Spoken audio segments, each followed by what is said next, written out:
अनंत चतुर्दशीच्या दिवशी रात्री विसर्जनाच्या वेळी एक महाराष्ट्रात कुठेही कुठचाही इन्सिडेंट झालेला नाही.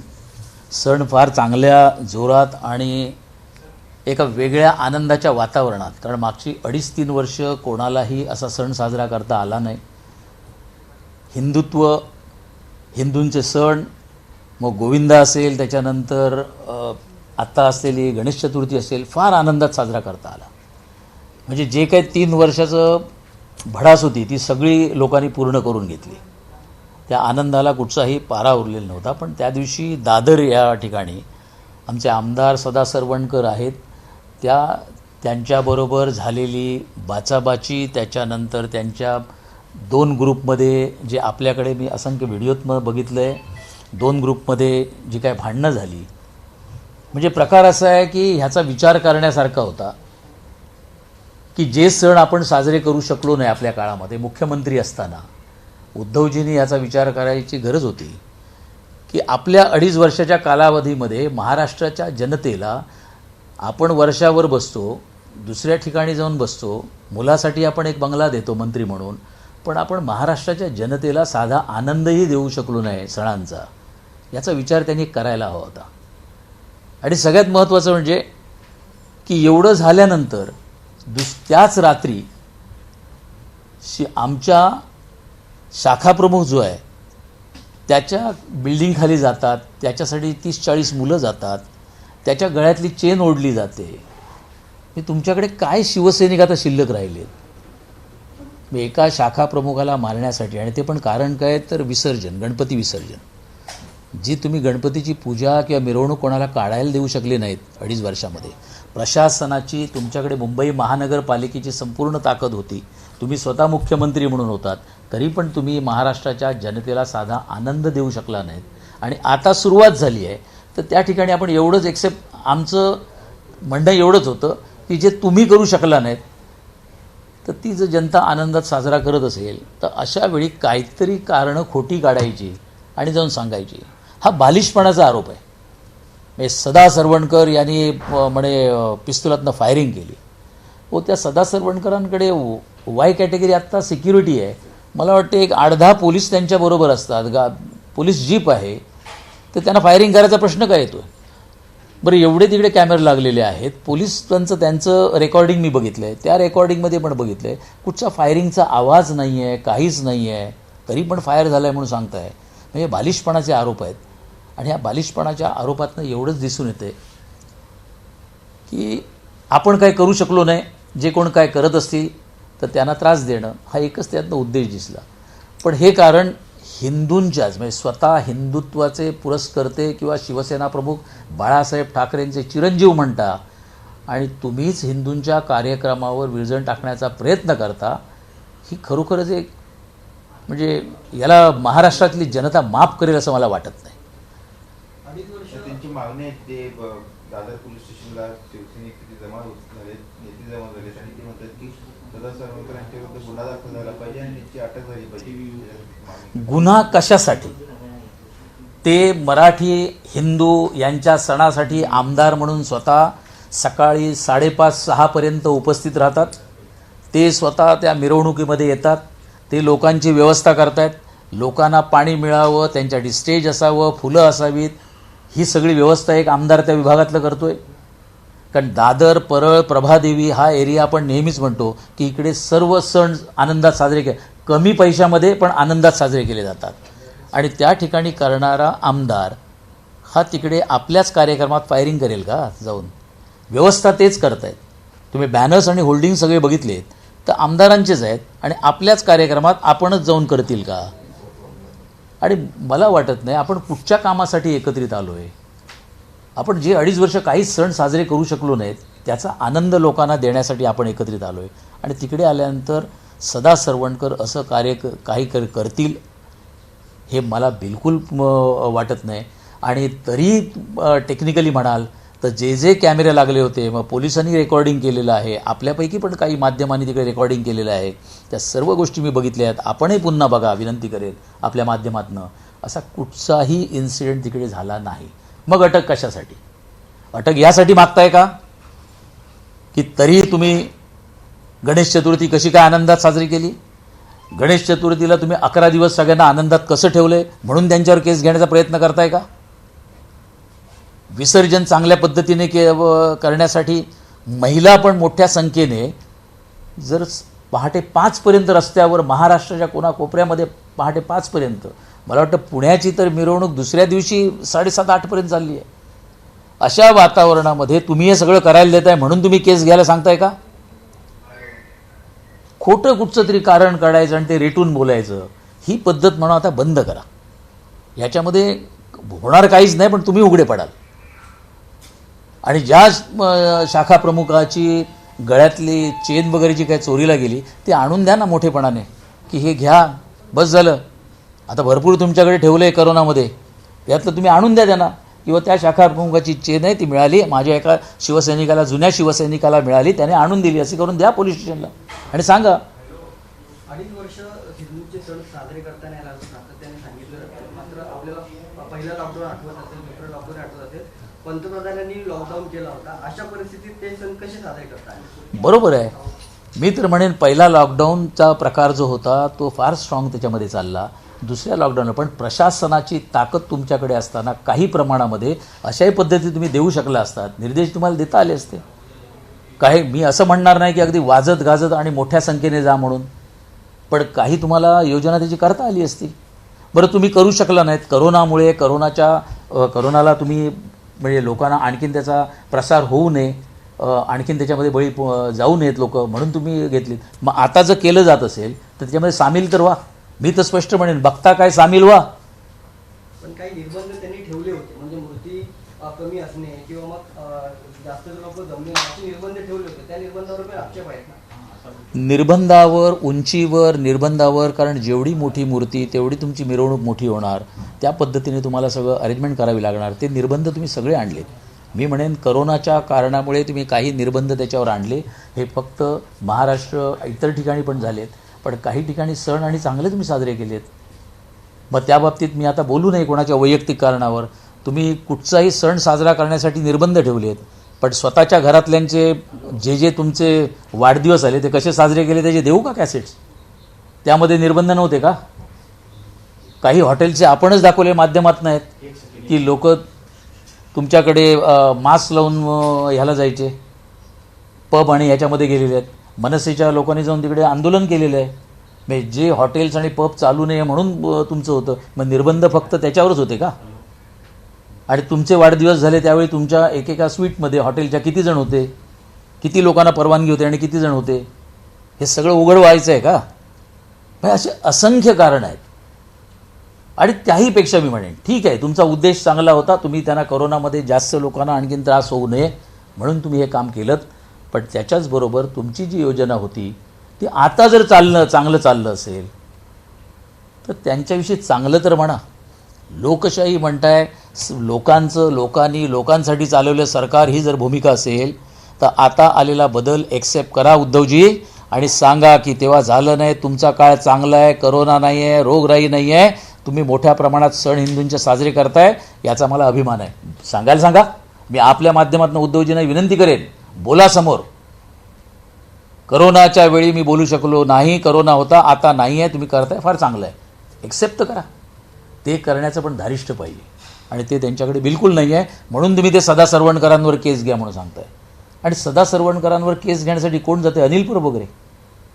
हे किरीट सोमायला कळलं तरी आणखीन त्रास होईल म्हणत होतं. जाऊ नको पोलीस स्टेशनच्या समोर, पोलीस स्टेशनच्या 500 मीटरमध्ये जाऊ नकोस.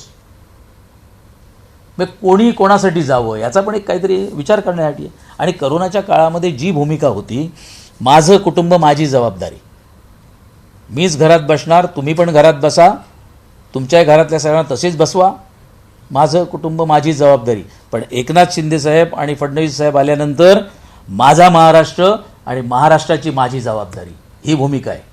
त्यांनी महाराष्ट्राची जबाबदारी घेतली, त्यांनी महाराष्ट्राची पुरी जबाबदारी घेतली, आणि असलेले हे सगळे सणांचे दालन फक्त त्यांनी सण तुम्हाला साजरे करा म्हणून आनंदात सांगितलं नाही, तर त्याच्यावर असलेले निर्बंध असतील ते उठवले. मुंबई महानगरपालिकेच्या परवानगी घेताना जे निर्बंध होते ते 1 विंडो क्लिअरन्समध्ये त्यांनी पूर्ण केले.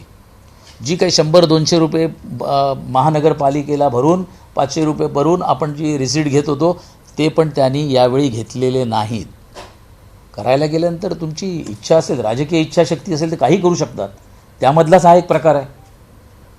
माझा महाराष्ट्र आणि महाराष्ट्राची माझी जबाबदारी ही भूमिका शिंदेसाहेबांची असल्यामुळेच सण चांगल्या पद्धतीने साजरे करू शकले आणि भविष्यामध्ये पण असेच सण आनंदात सर्वजण साजरे करू शकतील. आणि त्यातही इकॉनॉमी पण आहे. छोटे जे दुकानदार आहेत, म्हणजे आपण बघितलं असेल की फ्यूल विक्रेते होते, त्यांच्याकडे पैसा आला. लोक लहान मुलांना घेऊन गणपती बघायला फिरत होते, त्यांना काही खाऊ तुम्ही दिलात, त्यांच्यामध्ये आली. म्हणजे अर्थव्यवस्था फिरण्याची जी होती, जी अर्थव्यवस्था तुमच्या काळामध्ये अडकून पडलेली होती, ती अर्थव्यवस्था पुन्हा चालू झाली. काही लहान मुलांना मी खेळणी खरेदी करताना बघितले, ती खेळणी कदाचित 2 वर्षे गोडाऊनमध्ये पडून असतील, ती आत्ता बाहेर पडली आहेत. म्हणजे अर्थव्यवस्था जी एकीकडे खीळ बसलेली होती ती पण चालू झाली. आणि या सर्व गोष्टींचा विचार केला. एक आहे सण, दुसरी आहे तुमच्या भावना आणि तिसरी आहे तुमची अर्थव्यवस्था. आणि ही चालू करण्यामध्ये एकनाथ शिंदे साहेब, मुख्यमंत्री महाराष्ट्राचे देवेंद्र फडणवीस आणि त्यांचे सर्व मंत्री महोदय, सहकारी हे त्याच्यामध्ये यशस्वी झालेले आहेत असं मला वाटते. आणखी एक प्रश्न असा आहे की पैठणमध्ये मुख्यमंत्र्यांची सभा होते. या सभेला कुठेतरी एक शासकीय परिपत्रक काढलं गेलं आहे आणि त्याच्यामध्ये अंगणवाडी सेविका यांना देखील या ठिकाणी सभेसाठी आमंत्रित व्हावा अशा पद्धतीनं एक परिपत्रक जारी करण्यात आले. विरोधी पक्षाने त्यावरती टीका केली आणि दुसरी गोष्ट, या सभेचं एक रेड कार्ड देखील प्रसिद्ध झाल्याची टीका विरोधी पक्षाने अंबादास दानवेंनी केलेली आहे. अंबादास दानवे शिवसेनेमध्ये काम करतायत. विधान परिषदेचे ते विरोधी पक्ष नेते आहेत. मी त्यांना चांगल्या पद्धतीने ओळखतो, माझे जुने मित्र आहेत. रेड कार्ड काय असावं, कसेल तिकडनं आणावे लागायचे. काही ठिकाणी सभा घेतल्यानंतर आणि स्पेशली औरंगाबाद, मी संभाजीनगर जे शिवसेना प्रमुख म्हणायचे ते, तिकडे कशी आणावी लागायची एकेकाळी लोक, हे सगळं गणित त्यांना चांगलं माहिती आहे. त्याच्यामुळे रेड कार्ड हे त्यांनी जुनं ठरवलेलं असेल, तेच ते आम्हाला सांगत असतील. पण यावेळी रेड कार्डची गरज लागणार नाही. आणि अंगणवाडी सेविकांच्या बाबतीत पुष्कळ वेळा आपण बघितलेलं आहे. आझाद मैदानला किंवा नागपूर अधिवेशनच्या काळामध्ये मोठ्या संख्येने अंगणवाडी सेविका ह्या आपल्या प्रश्नांसाठी वारंवार तिकडे आंदोलनाला येऊन बसतात. त्यांचे प्रश्न, त्यांची असलेले सर्व सरकार दरबारी पुष्कळ दिवस, वर्ष त्यांचे प्रश्न प्रलंबित आहेत. आणि ह्या प्रश्न प्रलंबित असताना सोडवण्यासाठी त्यांनी पण, मला वाटतं तिकडचे आमचे मंत्री असतील, तिकडचे गटविकास अधिकारी असतील, त्यांनाही सांगितलं असेल की जर मुख्यमंत्री इकडे येणार असतील तर मुख्यमंत्र्यांना पण आम्हाला आमच्या मागण्यांचं निवेदन द्यायचं आहे.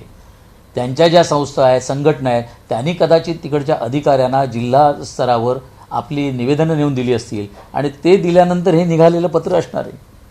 त्याने आपल्या मागण्या जर आमच्याच, म्हणजे आम्ही आझाद मैदानला चर्चगेटला जाऊन बसण्यापेक्षा औरंगाबादला, संभाजीनगरला जर स्वतः मुख्यमंत्री येत आहेत तर का नको आम्ही आमचं निवेदन देऊ, आमच्या मागण्या त्यांच्यासमोर देऊ. आणि तसे पण काही मुख्यमंत्र्यांच्या बाबतीत असं झालं नाही. पण एकनाथ शिंदेसाहेब महाराष्ट्राचे मुख्यमंत्री म्हणून खरोखरच नशीबवान आहे असं मी म्हणेन की प्रत्येकाला वाटतं की मी मुख्यमंत्र्यांना जाऊन भेटू शकेन, मी मुख्यमंत्र्यांना माझं निवेदन देऊ शकेन आणि मुख्यमंत्री माझं निवेदन ते घेतील. ह्याची सर्वांना शाश्वती आहे. त्याच्यातलाच हा प्रकार असेल. तुम्ही बरोबर बोललात की सगळ्यांनी एकत्रित यावं, पण जे पत्र एकात्मिक बालविकास म्हणजे गटविकास अधिकाऱ्याची सूचना वगैरे, आता अंगणवाडी आणि आशा सेविकांच्या मागण्या ज्या असतात त्या संघटना मांडतात, शासकीय अधिकारी नाही मांडत. सत्य आहे. त्यांनी ज्या आपल्या मागण्या दिल्यात त्या गटविकास अधिकारी यांच्याकडे दिल्यात, त्यांनी कलेक्टरांकडे दिल्यात. जी माझी माहिती आहे ती त्यांनी आपल्या मागण्या प्रशासनाकडे दिल्यात. प्रशासनाकडे दिल्यानंतर प्रशासनाने त्याच्यावर काढलेलं हे परिपत्रक आहे. प्रशासनाने काढलेलं परिपत्रक याला सुधारणा कदाचित होईल, कारण हे ज्या पद्धतीने काढलं आहे याचं नक्कीच आहे की ही चूक त्यांची आहे, गटविकास अधिकाऱ्याची ही चूक आहे. पण त्यांनी दिलेल्या मागण्यांच्या बाबतीत ते एवढं बोलू शकले असते, तुम्ही मला मागणीपत्र दिलेलं आहे, साहेब तिकडे येत आहेत तर तुम्ही त्यांना भेटा आणि त्यांच्याकडे हे द्या. ही मागणी त्यांची आहे. अंगणवाडी सेविकांच्या, त्यांच्या ज्या संस्था आहेत त्यांची मागणी आहे.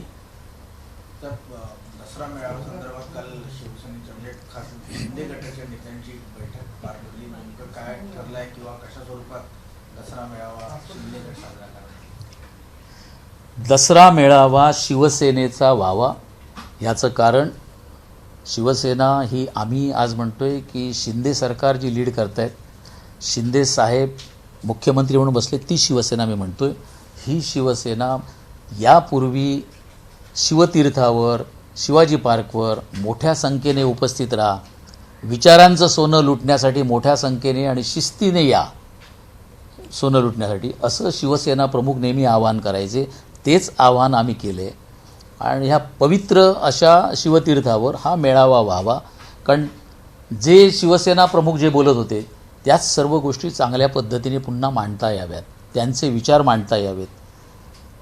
त्यांचे जे विचार होते, त्यांना जे हिंदुत्व हवं होतं, त्यांना जी मुंबई हवी होती ती मुंबई पुन्हा देता यावी, अशा पद्धतीने त्यांनी मांडावेत हा विचार आहे. पण वेगवेगळ्या आपल्या माध्यमातून मी बघितलं की पवित्र अशा शिवतीर्थावर एकच नेता, एकच झेंडा, एकच हे असं जे काही ह्याच्यातनं आमच्या माजी महापौर किशोरीताई वगैरे जे बोलत आहेत ते खरोखरच एक अजीब वाटले मला. हे जे शिवतीर्थ आहे शिवाजी पार्कचं, हे पवित्र ठेवलं यांनी, याचा जबाब उद्धव ठाकरेंनी द्यावा लागेल. उद्धवजींना याच्या बाबतीत विचारा. ज्या शिवसेना प्रमुखांना कुठच्याही परिस्थितीत मी अटक करेन असं म्हणणारे भुजबळ साहेब, छगन भुजबळ साहेब, आणि खरोखरच शिवसेना प्रमुखांना इकडनं कोर्टापर्यंत जावं लागलं. कारण मला त्यावेळेचा सीन आठवतोय, ट्रिझा किल्लेकर वगैरे ह्या महिला होत्या, ह्या सर्व महिला आघाडीच्या आमच्या मातोश्रीच्या बाहेर गाडीच्या समोर झोपल्या होत्या की साहेब तुम्ही कोर्टामध्ये जाऊ नका. कारण त्यावेळी मीही गेलो होतो, माझ्याकडे आज फोटो आहे त्याचा, साहेब जेव्हा कोर्टातनं बाहेर पडले तेव्हा. ज्यांनी शपथ घेतली की काही करून मी बाळासाहेब ठाकरेंना आतमध्ये टाकेन, त्याच माणसाला तुम्ही जेव्हा मुख्यमंत्री पदाची शिवतीर्थावर शपथ घेता त्याच शिवतीर्थावर भुजबळ साहेब पण शपथ घेत आहेत. हे शिवसैनिकांना पटलंय का? जे जुने शिवसैनिक असतील त्यांना हे पटलेलं नसेल. ज्या माझ्या शिवसेना प्रमुखांना, हिंदू हृदय सम्राटाला ज्यांनी आतमध्ये टाकण्याचा प्रयत्न केला, तीच व्यक्ती त्याच शिवतीर्थावर येते आणि मुख्यमंत्री उद्धव ठाकरेंनी शपथ घेतल्यानंतर शपथ घेते. हे शिवसैनिकाला पटण्यासारखं नाही, कधीही पटणार नाही. खरं म्हणाल तर उद्धव साहेब तेव्हा त्यांना सांगू शकले असते, पवारसाहेबांना, तुम्ही दुसरा कोणतरी द्या. कारण 4च मंत्र्यांनी घेतली. शिवतीर्थावर शपथ घ्यायची असेल तर दुसरं कोणतरी तुमच्या पक्षातनं द्या. पण शिवतीर्थावर भुजबळ साहेबांना जर शपथ घ्यायला दिली तर ती शिवसैनिकांना आवडणार नाही, हे तुम्ही बोलू शकला असतात. आणि जर तरी पवारसाहेब म्हणाले नाही त्यांनाच द्यायची आहे म्हणून, तर तुम्ही सांगू शकले असतात की जर त्यांनाच शपथ तिकडे शिवतीर्थावर देणार असाल तर मी मुख्यमंत्री म्हणून शपथ घेणार नाही. कुठे तुमचा गेला मराठी बाणा, कुठे गेला ठाकरी गणा? ही काय परिस्थिती आहे? आणि त्याच्यानंतर आता शिवसेना प्रमुखांचे विचार घेऊन जर जाणारे शिंदेसाहेब असतील तर त्यांनी तिकडे मेळावा करू नये, त्यांनी तिकडे चांगले विचार मांडू नयेत, त्यांनी शिवसैनिकांना बोलू नयेत, हे करताय. म्हणजे ज्यांनी शिवसेना प्रमुखांना ज्यांनी त्रास दिला आहे त्यांचे तुम्हाला शपथी तिकडे चालू शकल्या. पण एकनाथ शिंदेसाहेब जर जाऊन तिकडे शिवसैनिकांना काय बोलणार असतील, भेटणार असतील, त्यांना काहीतरी शिवसेना प्रमुखांचे विचार सांगणार असतील. शिंदेसाहेब आजपर्यंत कधीही असं बोलले नाही, हा माझा विचार आहे, ही माझी शिवसेना, असं कधी बोलले नाहीत. ते आजही म्हणतात की जर असतील तर हे विचार शिवसेना प्रमुख बाळासाहेब ठाकरे, स्वर्गीय आनंद दिघे यांच्या बाबतीत त्यांचे असलेले विचार मी तुमच्यासमोर मांडतोय. ही शिवसेना त्यांच्या विचाराने पुढे नेतोय. म्हणजे तुम्हाला भुजबळ साहेबांनी घेतलेली शपथ शिवतीर्थावर चालू शकते. मी सर्व जुन्या नवीन शिवसैनिकांना आपल्या माध्यमातून विचारेन की ज्यांनी शिवसेना प्रमुख बाळासाहेब ठाकरे यांना आतमध्ये टाकण्याचा, त्यांना अटक करण्याचा, तुरुंगात टाकण्याचा प्रयत्न केला, त्यांनी घेतलेली शपथ तुम्हाला चालू शकली आहे. पण त्याच शिवसेना प्रमुखांवर प्रेम करणारा, वर्षानुवर्षे त्यांच्यासाठी काम केलेला एक शिवसैनिक एकनाथ शिंदेसाहेब तिकडे मेळावा घेत असतील तर ते तुम्हाला चालणार आहेत की तुम्हाला उद्धवजींची केलेली कृत्येही चालणार आहेत? हा सर्वात मोठा प्रश्न आहे. तर काल नितेश राणेंनी हिंदू हृदय सम्राट म्हणून देवेंद्र फडणवीस यांना उपमा देऊन टाकली. तुम्हाला हे पटलंय का? अशा स्वरूपात भाजपचे नेता अशा स्वरूपात जर मागणी करत असेल तर ते योग्य आहे?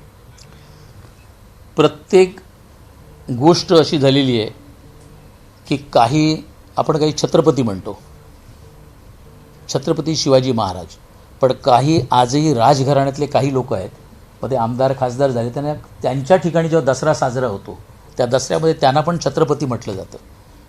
ते छत्रपती म्हटल्यामुळे शिवाजी महाराजांचं कुठे कमीपणा होतंय का? हा प्रकार त्यांनी हिंदू हृदय सम्राट म्हटलंय.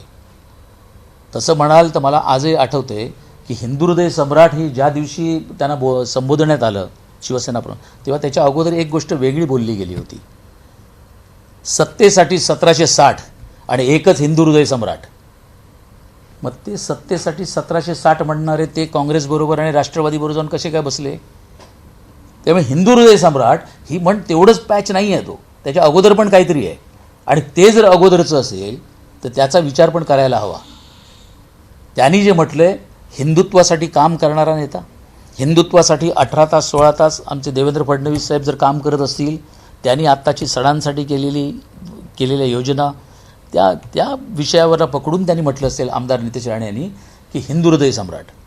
पण त्यांना हिंदू हृदय सम्राट म्हटलंय म्हणून बाळासाहेबांचं हिंदू हृदय सम्राट ही पदवी कोणी काढून घेतलेली नाही. बाळासाहेबांसाठी आजही ते हिंदू हृदय सम्राटच आहेत. त्यामुळे त्यांच्या बाबतीत असं कोणी म्हणणार नाही. यांना उत्स्फूर्तपणे वाटलं, त्यांनी उत्स्फूर्तपणे म्हटले.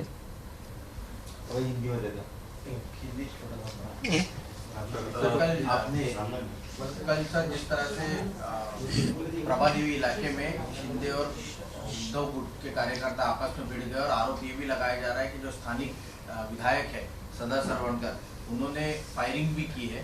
इस पर आप सच बात तो ऐसी है कि बहुत दिन के बाद 2.5 साल के बाद सब लोग अपना त्यौहार मनाने के लिए रास्ते पे आ गए. त्यौहार मनाते वक्त इतनी 11 दिन तक हर एक जितनी भी मुंबई नहीं महाराष्ट्र, पूरे महाराष्ट्र में गणेशोत्सव बड़े धूमधाम से जोरों शोरों से उन्होंने मनाया. आज मुझे नहीं लगता है कि कल का जो कुछ हुआ है ये हुआ नहीं है, ये किया गया है, पर्पजली किया गया है. क्योंकि यहाँ के विधायक जो हमारे सदा सरवणकर साहब है, सदा सरवणकर ने अरेंजमेंट इतनी अच्छी की थी लोगों के लिए, जो विसर्जन के लिए आ जाएंगे उनके लिए फूल की व्यवस्था हो, पानी की व्यवस्था हो, स्टेज हो, ये सब कुछ किया था. और मुझे लगता है कि ये शिवसैनिक जो यहाँ के जो कुछ बचे हुए शिवसैनिक है वो लोग ये डाइजेस्ट नहीं कर पाए कि जो हमने करना चाहिए इतने सालों से हम नहीं कर पाए, वो अगर सदा सरवणकर करते हैं तो कुछ तो विघ्न लाना ही है. तो ये चीज़ की गई. और दूसरी बात, आपके पास वहाँ पर वो प्रोग्राम में बहुत सारे कैमरेज लगे हुए थे, पुलिस लोगों के भी कैमरेज थे, उन्होंने भी रिकॉर्डिंग की जो मैंने देखा है. उसमें कोई फायरिंग नहीं हुई, कोई किसी को छेड़ा नहीं गया है, किसी को हाथ नहीं लगाया गया है. बाद में सिर्फ वो जो शाखा प्रमुख हमारे उसके बिल्डिंग के नीचे ये लोग 40-50 लोग गए, उसके गले की एक चेन खींच के लेके गए. तो मुझे लगता है जो कुछ त्यौहार इन्होंने जोरों शोरों में मनाए गए ये लोग डाइजेस्ट नहीं कर पाए. जो हम लोग 2.5 साल में कुछ जनता के लिए नहीं कर पाए, वो अगर शिंदे साहब और फडणवीस साहब कर रहे तो उसका कुछ तो एक रीज़न मिले. उसके लिए उन्हें दादर में जो कुछ किया है बड़े गलत है. और पुलिस उसके बारे में मैं आपके माध्यम से बोलना चाहता हूँ, उसकी पूरी इंक्वायरी की जाए. इसके पीछे राज कौन है, कौन करना चाहता है, क्या करना चाहता है, उसकी इंक्वायरी की जाए, उसको पनिश किया जाए. आपने कहा कि हिंदू के त्यौहार जो है खुशी से मनाए गए, इसके कारण पेट दर्द हो रहा है और इसलिए सब किया जा रहा है. 2.5 साल से लोगों को ये कुछ दे नहीं पाए. ना मुंबई में हो, कोरोना की वजह से एक है, बट कोरोना के बाद भी उनको कुछ तो एक अरेंजमेंट कर सकते थे. मैं ये नहीं बोल रहा हूँ इतने लैविशली नहीं हो, तुम्हारे नसीब में नहीं था, चीफ मिनिस्टर करके आप बैठे, बट इतने जोरों शोरों में आप नहीं देख पाए. शिंदे साहब देख पाए, शिंदे साहब ये दिखाया गया. कभी कभी ऐसा भी होता है, ये तकदीर की बात है. ये तकदीर की बात इसके लिए कि पंढरपुर में गए तो देखिए अजीब, हम लोग को सबको महाराष्ट्र की पूरी जनता ने, देश ने देखा है पूरा. पंढरपुर के लिए जाने के बाद 4 जनरेशन खड़ी थी. शिंदे साहब थे, शिंदे साहब के पिताजी थे, उनका बेटा था, उनका पोता था. 4 जनरेशन अगर साथ में लेके विठल रखुमाई का अगर दर्शन ले रहे, ये भी तो नसीब की बात है. आपके पास आपके साथ में भाई भी नहीं कोई आते. आपने कहा कि वो त्योहारों में खुशी नहीं दे पाया, लेकिन खुद के परिवार लोगों का जन्मदिन मनाया और इसी कारण ये सब बखड़ा किया जा रहा है. आज ऐसी है कि कोरोना के वक्त 2.5 साल में मैं ये नहीं बोलूँगा कि कोरोना में जो कुछ प्रिकॉशंस लेने थे सरकार ने लिए हैं, सीएम या बाकी प्रशासन उन्होंने सब कुछ रूल्स बनाए, अच्छा भी किया. उसके लिए जितनी डेथ बढ़ती थी वो उन्होंने रोकने की कोशिश की, बट उसके साथ साथ खुद के घर के जो भी अपने बेटे के खुद के ये जो कुछ फंक्शंस आपने छोटे छोटे किए हैं, उस छोटे फंक्शंस कौन से होटल में किए हैं, बंगलों में कैसे किए हैं, उस बंगलों में कितने लोग थे, वो कैसे कैसे आए थे, मास्क लगा के आते थे, मास्क लगा के ये करते थे, ये देखा है, कई वीडियोस है। ये वीडियोस अगर मैं ये नहीं कहना चाहता हूँ कि इस त्यौहार के साथ मैं उनको कंपेयर कर रहा हूँ, बट उस त्यौहार का नाम लेके आपने जो रुकावटें पैदा की थी, उसके साथ साथ आज आप करना जो चाहिए, अगर ये हुआ है, मैं इसके ऊपर ज़्यादा बहस नहीं करते वक्त इतना ही बोलूँगा, ये हुआ है, जो भी त्यौहार मनाया गया है, आप ये बड़े दिल से कह दो कि हम नहीं कर पाए, आपने किया है, ठीक है, हम आपके साथ हैं। दशहरा रैली को लेकर क्या योजना है और कहाँ पर ये रैली होगी, क्या तय किया गया है? हम लोग हमारे पदाधिकारी करके हम लोगों ने शिंदे साहब के पास रिक्वेस्ट की है, ये यहाँ पर ही शिवाजी पार्क में ही होनी चाहिए। दसरा रैली ये शिवाजी पार्क में इसके लिए होनी चाहिए कि ये शिवसेना प्रमुख बाळासाहेब ठाकरे जी ने चालू किया है, तो उनके विचार सुनने के लिए यहाँ पर ही आने चाहिए, यहाँ पर किया जाए, और कोशिश भी चालू है यहाँ पर ही हम लोग वो ले सकें। लेकिन उद्धव जी और ये लोग कह रहे कि जो पहले आता है उनको पहले अनुमति मिलती है, तो उनका अधिकार बनता है, और वो कह रहे हैं कि चाहे हमको अनुमति मिले ना मिले, हम यहीं पर रैली करेंगे। तो एक बार फिर विवाद, परमिशन लेना है, परमिशन लेके आपको काम करना होगा, जिसको भी लेनी है। इतना तो माहौल आप लोग खड़े नहीं कर सकते कि लॉ में जो कुछ लिखा है, कितनी डेसिबल की आवाज़ होनी चाहिए, कितने बजे तक चलना चाहिए, लॉ एंड ऑर्डर मेंटेन करने के लिए क्या क्या करना चाहिए, ये एक्स चीफ मिनिस्टर को मैं बोलने की ज़रूरत है ऐसा मुझे लगता नहीं। उनको ये सब रूल्स मालूम है, फिर भी हम लोग वही करेंगे, ये चीज़ें नहीं हो सकती है। बाय लॉ जितने भी होगा, गवर्नमेंट है, गवर्नमेंट डिसीजन लेगी, परमिशन किसको देनी है, कैसी देनी है, तो उसके ऊपर डिसीजन हो जाएगा। और हमें लगता है कि ये यहाँ पर शिवसेना प्रमुख के विचार यहाँ पर अगर देने हैं तो वो अधिकार आज भी यहाँ पर है। इसका रीज़न है कि लोक प्रतिनिधि जितने भी चुन के आए हैं, वो आए हुए चुन के लोक प्रतिनिधि, उनके हर एक लोक प्रतिनिधि के पीछे 1 लाख 2 लाख 4 लाख वोट्स होते हैं, तो उनका कहना है वो हम लोग लेके आए। आज अगर लोक प्रतिनिधि की संख्या ज़्यादा है तो वो ज़्यादा लोक MPs है, MLAs है, इसका मतलब उनको चान्स मिलना चाहिए। वो तो बाळासाहेब के विचार ही लेके जा रहे हैं। आता माहिती मिळाली आहे की मातोश्रीवरनं आदेश आला आहे, शिवसैनिकांनी दादर पोलीस स्टेशनला जावं आणि गुन्हा कोणत्याही परिस्थितीत दाखल होईल ते बघावं। सुनील शिंदे आमदार यांनी आता आरोप केला आहे की पोलिसांच्या समोर हा गोळीबार झालेला आहे आणि पोलीस बोलायला तयार नाही आहे। पोलिसांनी भूमिका स्पष्ट करावी। सदा सरवणकर यांनी पोलिसांसमोर गोळीबार केला। माझं म्हणणं तर या बाबतीत स्पष्ट आहे, रेकॉर्डिंग सगळ्या मी पण बघितलेत, प्रसारमाध्यमांच्या रेकॉर्डिंग आहेत त्या बघितल्यात, पोलिसांचं रेकॉर्डिंग आहे ते बघितलंय।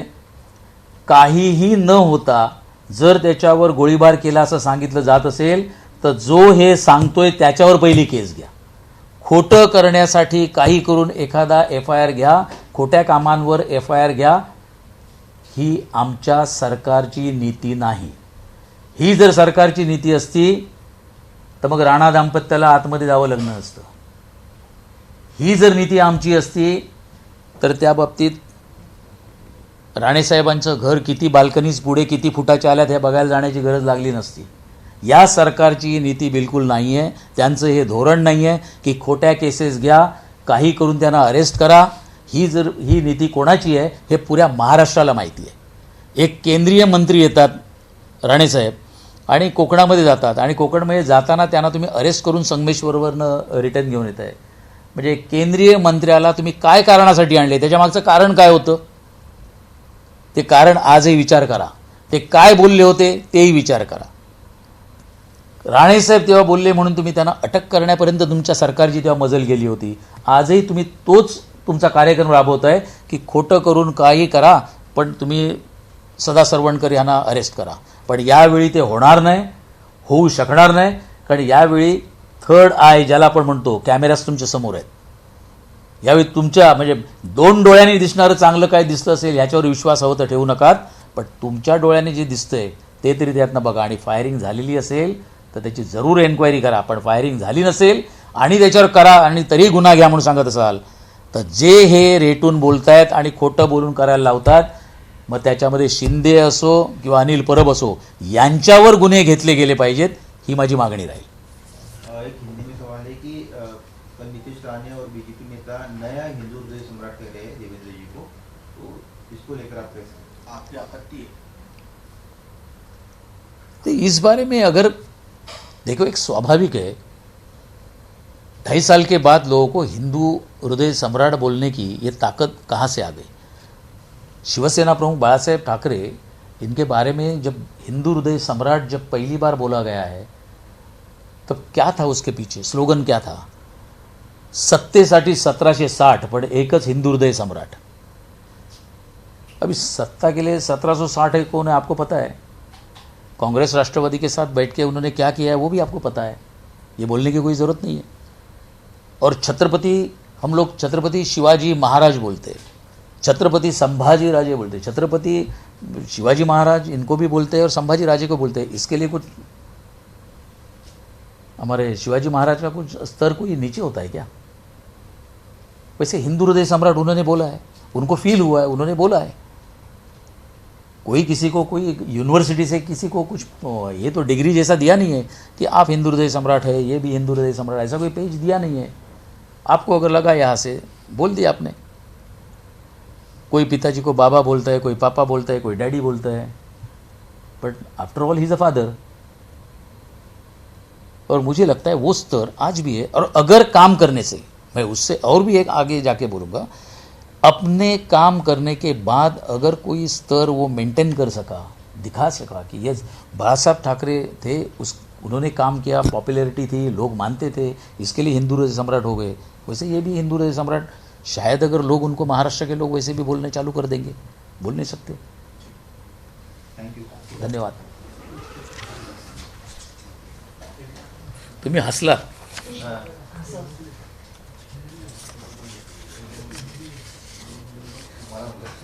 पापा डॅडी बोलल्यानंतर मला वाटतं फादर, बाप आखिर बाप होता है. बाप होता है. तुम्ही हे बोलायला पाहिजे होतं. कौन से भी नाम से बोल सकते तुम्ही हे बोलायला पाहिजे होतं. हे खरं तुमच्याकडे बोलले ना. यांना त्यांना आता येऊ दे, त्याचं ते छगन भुजबळांचं आहे ना. मराठीत द्या नाही. काय पाहिजे? अनेक छत्रपतींना आपण आदर व्यक्त करतो, पण छत्रपती एकच. अनेक नितेश राणे हिंदू हृदय सम्राट कोणालाही म्हणू दे, हिंदू हृदय सम्राट एकच. बाप आखिर बाप होता है, बस एवढंच द्या. त्यांना बाळासाहेबांना कोण विसरणार आहे? आणि दे ना मी. हा घ्या. डन. हिंदू हृदय सम्राट आणि छत्रपती काय म्हणणार, काय तुमच्या भावना आहेत, स्पष्ट सांगा.